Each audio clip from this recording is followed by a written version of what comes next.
powerful new documentary that looks at Israel's Iron Dome anti-rocket defense system and the people it protects. When terrorists started firing rockets and mortars across the Gaza border into Israel 20 years ago, no one paid much attention until people started getting killed.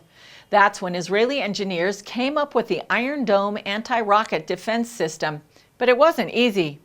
The Iron Dome is also a new documentary series about the defense system, the people who invented it, and those it protects.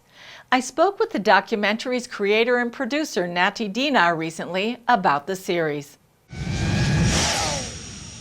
Nati Dinnar, welcome to Jerusalem DateLine. Hi, thank you. Thank you for having me. You've made a brilliant three-part documentary, Iron Dome. Tell us why you made that film and what it's about. Well, actually, we made it the film I made with my director, Uri Bar-On. We wanted to explore the story of the making of Iron Dome as a life-saving weapon system, and we found out that the story is much bigger than just an army system. It's a big story. It's about the story of people under threat, of decision-making, and ingenuity, and the genius of Israeli engineers. Tell us a little more about what the film is about. It actually tells the historic story of when the rocket threat started in 2001, from rockets fired from Gaza to the nearest city of Sderot, which is probably 2 kilometers away. At the beginning, it was just all kinds of stupid rockets falling, nobody getting hurt. For the first time, when there were death casualty, people understood this threat is not a game. And one person named Danny Gold, who was in the Ministry of Security in charge of research and development, said, okay, we have to tackle this threat. It's a new threat, and we have to try to find a solution. And he initiated the search of how can you protect from rockets falling from the sky.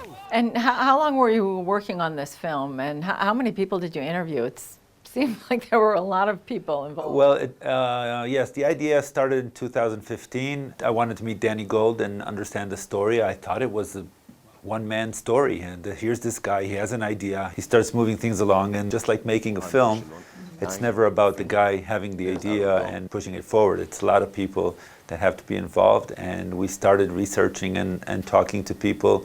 I think in our research, we probably interviewed over 100 people from all aspects, and until we decided how we wanted to tell the story.